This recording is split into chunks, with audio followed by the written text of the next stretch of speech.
Aljoša, lepo pozdravljen. Živjo. Danes otvarjava dogodek Forum EPO na temo medijskih spretnosti za življenje. Pomembna tema, kajti mediji so okrog nas, hkrati pa jih tudi mi soustvarjamo. Tako da je zelo pomembno vedeti, kako početi in kako tudi sprejemati medijska sporočila. Res je, to je zagotovo dobra veščina in marsikdo se ne znajde v svetu preplavljenem z informacijami, z vdori, tolikšne količine novic, zgodb, vsebin, raznosti in seveda tudi veliko je med tem prazne vsebine, da takšne stvari, kot je ta današnja, zagotovo so dragocene. A veš, ChatGPT, ki smo ga tako malo za hec uporabili, nam je dal kar en cel seznam, mislim, da je ene 15 spretnosti, ki sestavljajo tole medijsko pismenost. Kritično razmišljanje, vse živo, med drugim tudi, državljanski pristop k zadevam, zato ker vrednote, potem ena etika, morala igrajo zelo pomembno vlogo pri tem, ne? Vsekakor.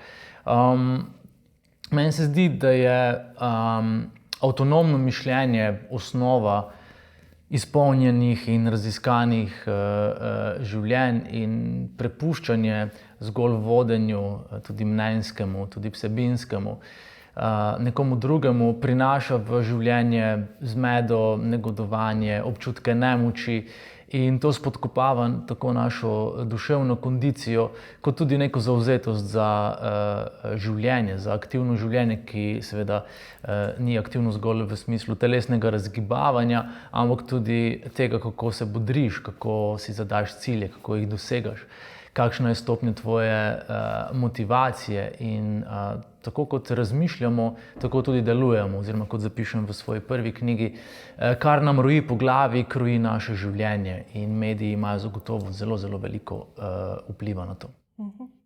Ti nastopaš v življenju nasploh, pa tudi danes tukaj pri nas v različnih vlogah, ampak res najprej bi naslovila vlogo avtorja knjižnih uspešnic. Dve sta že. In ko sem videla tole tvojo Kako izgoreti, sem si rekla, in seveda podaljšek, in vzeti življenje v svoje roke, to je tisto pomembno, kajti to je pozitivno sporočilo, ne. Sem si rekla, presneto, tudi jaz sem na pragu izgorelosti, mogoče sem že zdrsnila onkraj, ampak tega že ne bom brala, to je priročnik.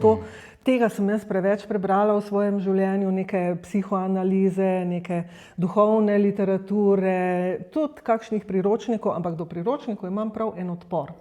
Potem pa mi je ta knjiga danes padla v roke od kolegice Tanje, sem jo dobila, da se malce pripravim na ta intervju in sem padla noter in sem odločena, da jo preberem, še bolj tvojo drugo knjigo. Srečo prosim, ja. Ja, Srečo prosim. Z bolj optimističnim naslovom. Tega se veliko ljudi prestraši. Ampak ta izgorelost je naš vsakdan, kot tudi pišeš, ne, to ni osamljen pojav. Najbolj všeč pa so mi tvoje besede, da želiš, da v zvezi z drugo knjigo, da postane ne priročnik, ampak zvesti pribočnik, prisrčnik, pridušnica, te tri besede in sem ostrmela za začetek nad besedami, ki so tudi meni ljube in našim udeležencem prav gotovo tudi. In na tem lepim sporočilom. Tak medij, knjiga je zame krona medija, ena od kron vsekakor imeti pri sebi, pri srcu, pri duši. Poveš kaj več o tem, prosim? Ja, jaz sem izmojstren v kreativnosti, 20 let sem to na vrhunskem nivoju počel v oglaševanju, v marketingu, kjer sem snoval zgodbe, ki sem želel, da navdihujejo, navdušujejo in ravno inštrument zgodbe to zagotavlja. Danes se odpravimo na družbene medije in tam nas čaka tisti plus v levem zgornjem kotu, kjer piše objavi svojo zgodbo, your story. Ampak v resnici to nima nobene zveze z strukturo zgodbe, ker objavljamo prazne trenutke ali pa zgolj neke kozmetične odbleske našega dne, svoj zajtrk, sebe v kopalkah, sprehod z psom, in tako dalje in tako naprej. Zgodba je pa seveda orodje, ki ima posebno strukturo, ki pravzaprav z seštevkom vseh teh dogodkov in postojank v svoji strukturi zagotavlja smisel. In smisel je nekaj, kar ljudje potrebujemo. Zato, ker ta razdrobljenost informacij, s katero se soočamo, ustvarja neko kakofonijo v glavi in to nas pusti bolj kot ne zmedene ali pa prepojene z temi dopaminskimi šusi, kjer se naši možgani tu kot ognjemet prižigajo vsakič, ko dobimo obvestilo, vsakič, ko nam kaj zažvenketa ali pa pribrni. Tako zgodba ostaja tisto, kar nas pomiri, tisto, kar nam lahko poda odgovore na večja vprašanja, kot so kdo sem, zakaj sem tu, zakaj se mi to dogaja, kako se lahko iz tega izkopljem s pomočjo izkušnje nekoga drugega. In tako sem v bistvu zgodbe, in jaz sem pravzaprav pripovedovalec zgodb, kjerkoli sem, ali sem na odru, ali sem bil v oglaševanju, ali pišem knjige, so tisto, kar me navdihuje in tisto, kar pač želim deliti. In zdaj, povedal sem, da sem izmojstren v kreativnosti, dokazano, in zdaj sem to pretopil seveda v igranje z besedami, ali pa bolj kot v igranje z besedami, v to razkrivanje, kaj jezik vse prinaša. In že ta biblična, najprej je bila beseda in beseda ni konj in tako dalje, nam povejo, da to, kako govorimo, vpliva na to, kako živimo. In ko se tega zavedamo, se lahko začnemo ukvarjati z tem, da svoje življenje razkrinkamo kot v bistvu seštevek rutin, navad in sebe na avtopilotu. Zjutraj odpremo oči in že mislimo iste misli in začnemo delati ista opravila po istem kopitu na isti način. In na dan mislimo okoli, kot v knjigi zapišem, 60 000 misli, in ko se pač 59 999 misli vsak dan ponovi na isti način, seveda ne moremo pričakovati, da bomo zaživeli drugače. Kot pravi Albert Einstein, če počnemo iste stvari in pričakujemo isti rezultat, je to norost. In potem obtičimo v tej kletki, ki si ustvarjamo z svojimi mislimi, stegujemo roko, obupano hlastamo za boljšim življenjem in to se ne pojavi, ne zgodi in potem smo zagrenjeni in iščemo izgovore in iščemo krivce in uperjamo ta svoj kazalec, kot so včasih vitezi svojo helebardo, in si mislimo, zakaj so vsi drugi na konju, jaz sem pa na psu.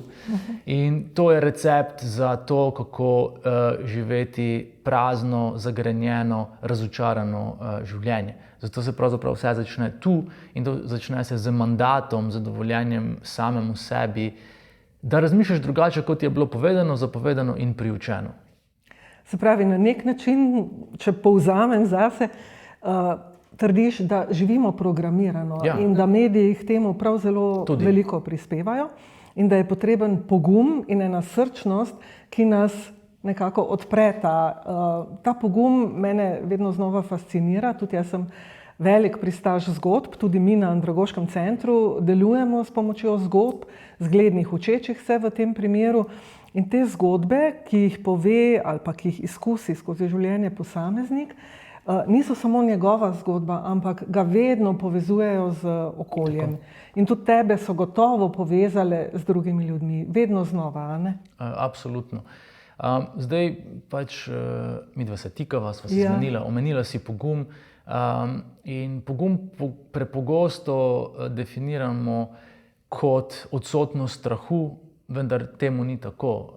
V bistvu je pogum nekaj, kar nam pomaga soočiti se z strahom in pogosto nas je najbolj strah raziskovanja samega sebe, zato ker tam tiči naš resnični jaz, ki ima svoje potrebe, ki ima svoje zahteve.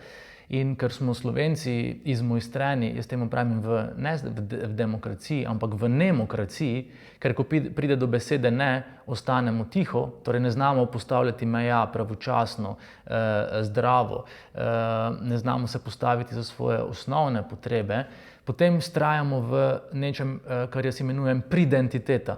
Se pravi, da smo pridni. Ne? In priden si vedno za nekoga drugega. Ne? Se pravi, da si pohleven, da si ustrežljiv, da razmišljaš o zadovoljevanju njegovih ali njenih želja, da druge postavljaš na prvo mesto in seveda s tem nekako kuješ recept za to stopnjevanje življenja v neko robotizirano obliko sebe, ki pač je programirana, kot si povedala na začetku. Zato je to raziskovanje samega sebe, resničnega sebe, pogojeno z tem, da ne da se prikradeš mimo vseh teh zapovedi in vzgojnih načinov, ki si jih bil kot otrok deležen, ampak da jih neposredno izzoveš. In da si priključiš tudi to svojo navidezno temno stran. Slovenci smo zelo dobri v projekcijah. Ne? Se pravi, nekaj, kar si pri sebi ne dovolimo, ker se nam zdi slabo, ker se nam zdi prepovedano, ker pač so imeli naši starši ali naše okolje o tem takšno mnenje, takoj vidimo v nekom drugem. Ne? Če je nekdo uspel, je zagotovo, ne vem, ali povzpetniški, ali prevarant, ali ziher je nekoga ali prinesel naokoli, ali pa je takšen in drugačen. Ne? In to se recimo na prvi fronti slika naš odnos do denarja, ki je zelo oslabljen in v bistvu šele, ko se sam počutiš vreden več od počenega groša, se ne počutiš ogrožen od drugih. Ne?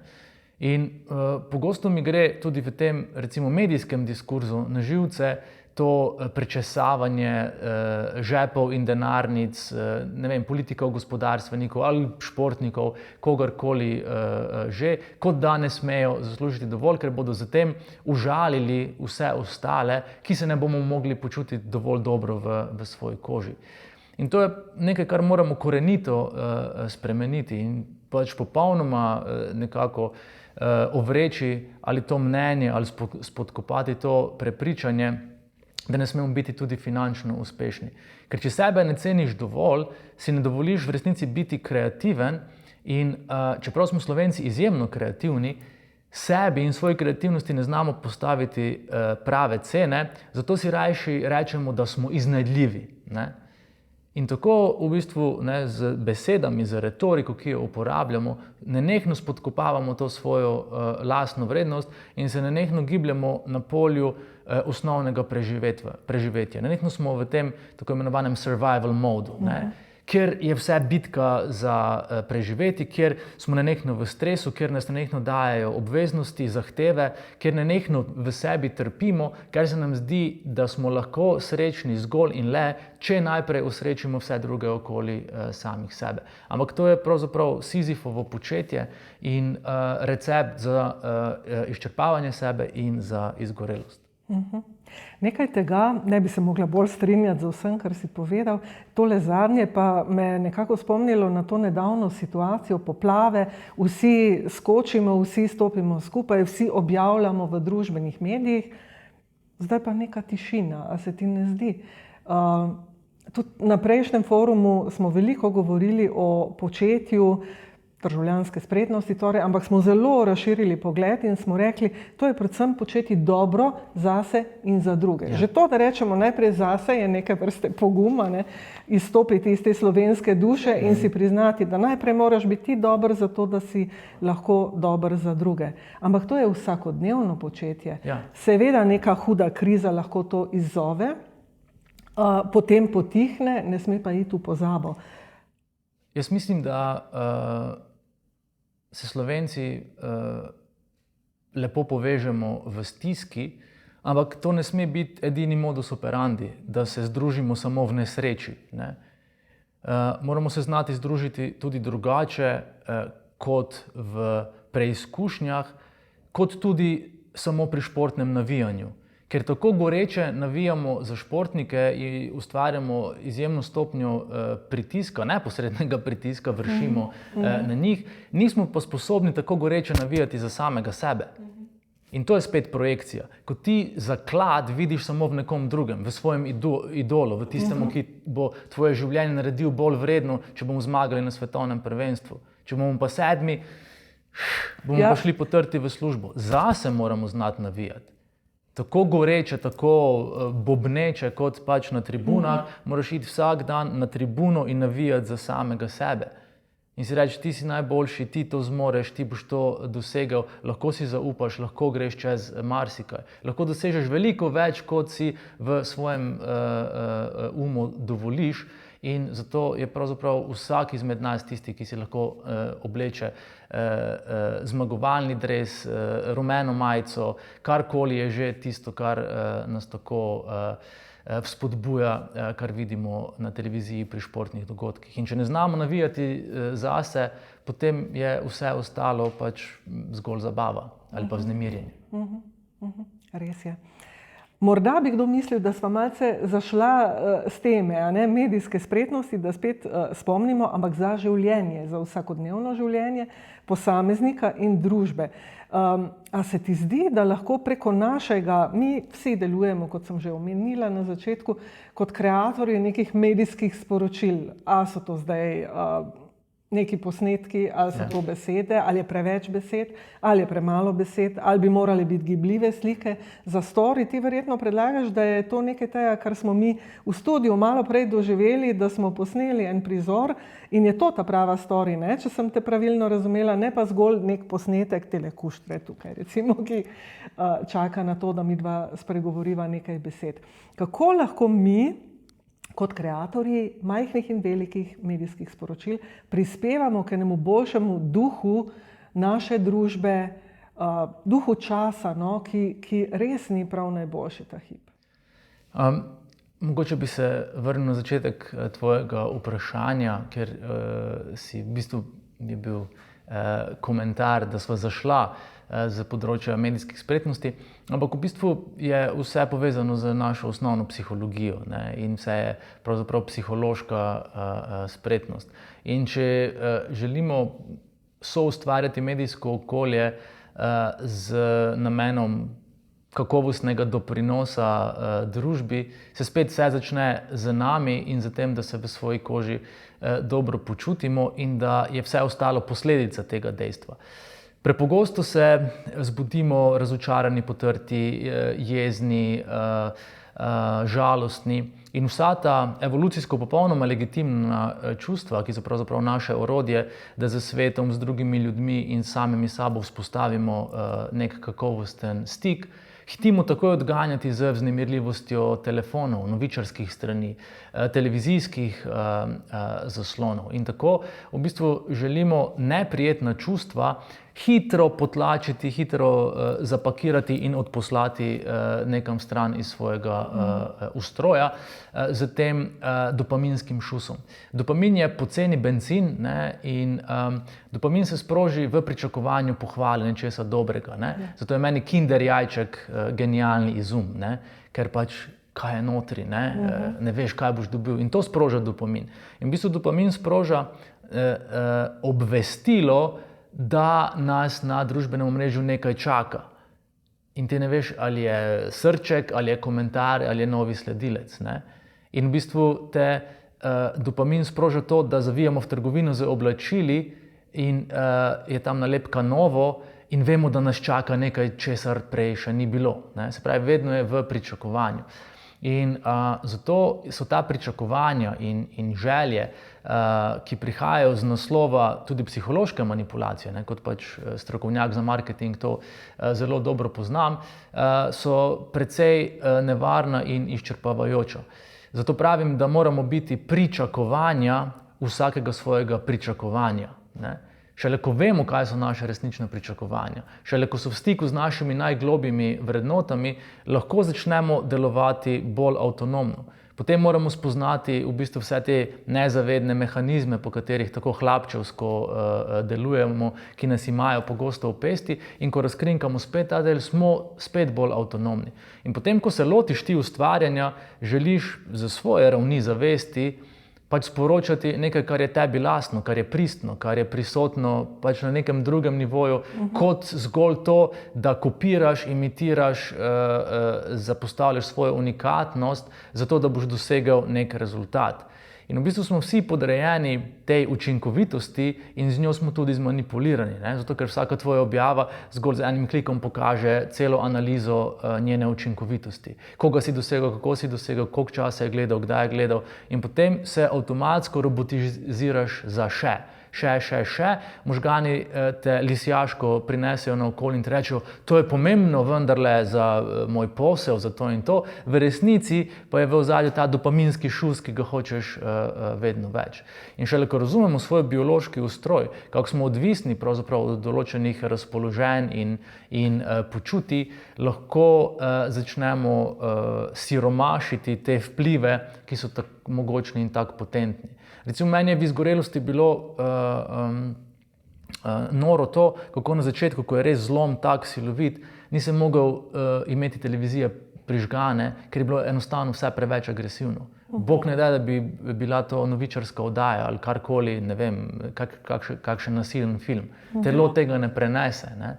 In ko pač vidiš, kako agresivni so ti vdori informacij, ki se jim nenehno izpostavljamo, začneš ravnati drugače, razmišljati drugače. In ti notranji svet, ki je pač pod radarjem zavesti, noro živo pisan in poln neverjetnih stvari, začne pomeniti veliko več in ti postane veliko bolj vznemirljiv kot vse to bombardiranje z zunanjimi stvarmi. Zato v novi knjigi pravim, da sreča reči redči. Ne? In ko se pač redčimo z materialnim, se izogibamo tudi temu, kar jaz imenujem traumaterializem. Se pravi, nakupovanje nakupovanje je v bistvu zamotenje. Nakupujemo zato, ker je to fosilni ostanek preživetvenega vzgiba kopičenja. Naši predniki so morali nakopičiti stvari, zato da so se počutili fizično in psihološko varni. Imamo dovolj hrane. V moderni preobleki je to kopičenje nakupovanje. Ne? Pač nagnjeni smo temu, da grmadimo stvari, da jih posedujemo, ker nas to psihološko pomirja. Ampak traumaterializem izhaja iz bolečine, izhaja iz travme. Slovenci popolnoma pešamo na področju psihološke čilosti. Poglejmo, zdaj je bila spet statistika o samomorilnosti pri nas. Grozljivo. Sploh moški, ki ne upamo o sebi spregovoriti. Bodi tiho, ne govori, kaj boš jokal kot deklica. Ne izražaš svojih čustev, lahko se pa zapiješ, lahko, kot so meni učitelji, ja, lahko ti hodiš k psihoterapevtu, ker imaš dovolj denarja.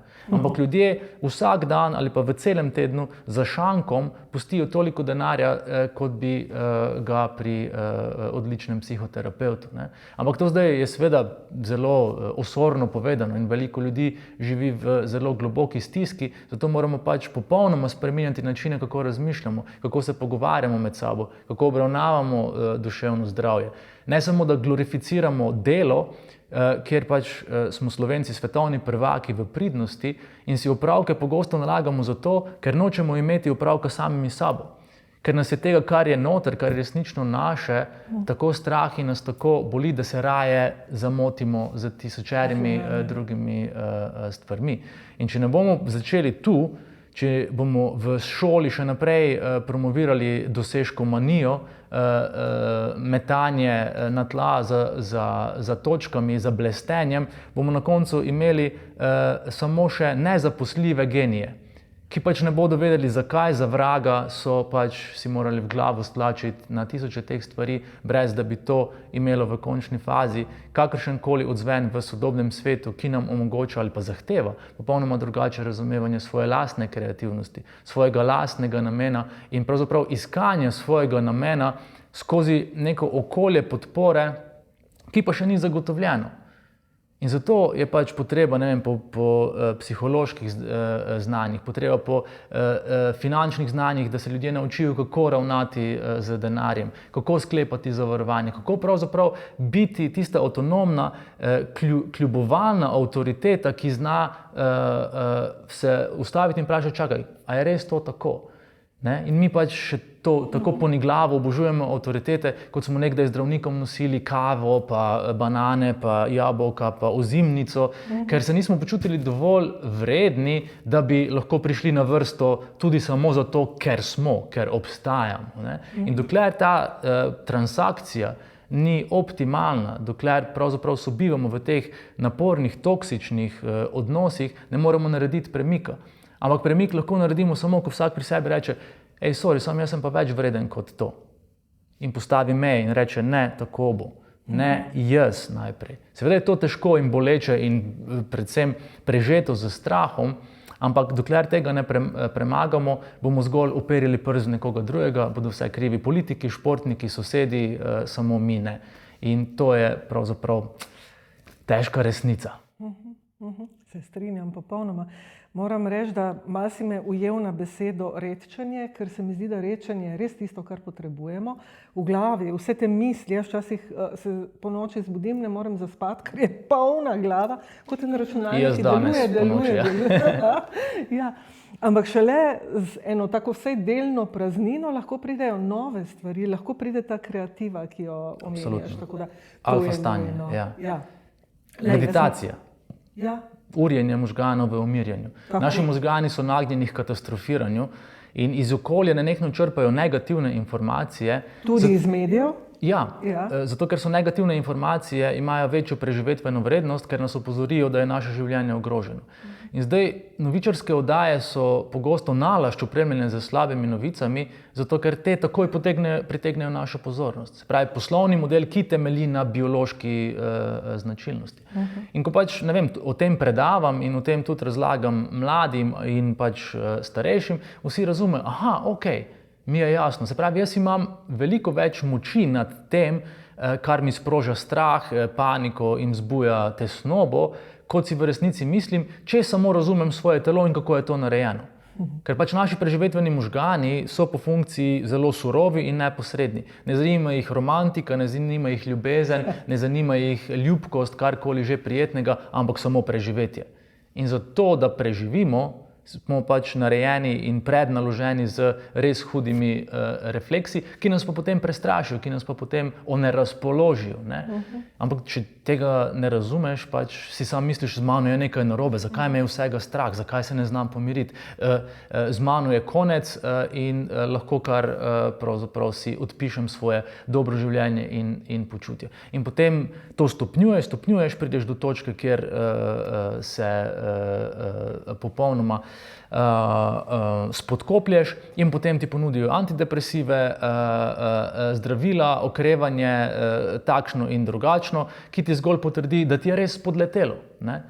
In zato v tej ihti, jaz pravim, če ni ihte, ni nevihte, zato v tej ihti neizprašano drvimo v pravzaprav nek lastni propad, ki je pa z pozicije, kjer se ustavimo, umirimo, predihamo na življenje, pogledamo malo bolj tvorno in stvarno, v bistvu nekaj, kar je popolnoma v naših rokah.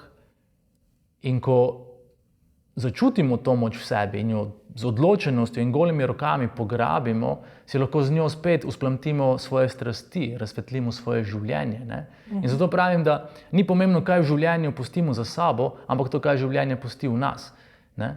In tu je v bistvu ta sprememba paradigme našega mišljenja, razmišljanja, ki je bilo priučeno, zahtevano, promovirano in ga še naprej perpetuiramo z tem, kako živimo, kako se obnašamo, kako odjemamo informacije, kako odjemamo medije, kakšne principe uveljavljamo in redistribuiramo v šolah, pač povezano z tem, da smo v stalni stiski, v stalnem stresu, v nenehnem stanju preživetja.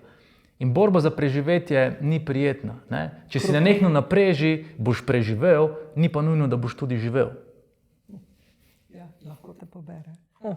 To nas bo zagotovo, ampak gre za to, da te pobere z nasmehom na obrazu, pa si rečeš, si daš petko. A veš, moje življenje je pa bilo dobro, bilo je raziskano, marsikaj sem ugotovil, izpolnjen sem. Tudi če ni bilo vedno srečno, je to v bistvu dobro, ker ne moremo biti nenehno srečni, ker je tudi to za naš biološki ustroj nevzdržno. Ta ni narejen za nenehno stanje vznemirjenosti, kot tudi ne moremo biti nenehno na razpolago. Zdaj pa, ker pač posnemamo in se primerjamo z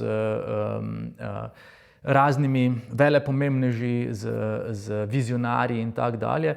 In ravno ti so pred 20 leti vzpostavili maksimo always on, ne? Moraš biti gor. Jaz sem Steve Jobs in jaz sem nenehno gor. Jaz sem Elon Musk in ne spim sploh, ker sem nenehno gor.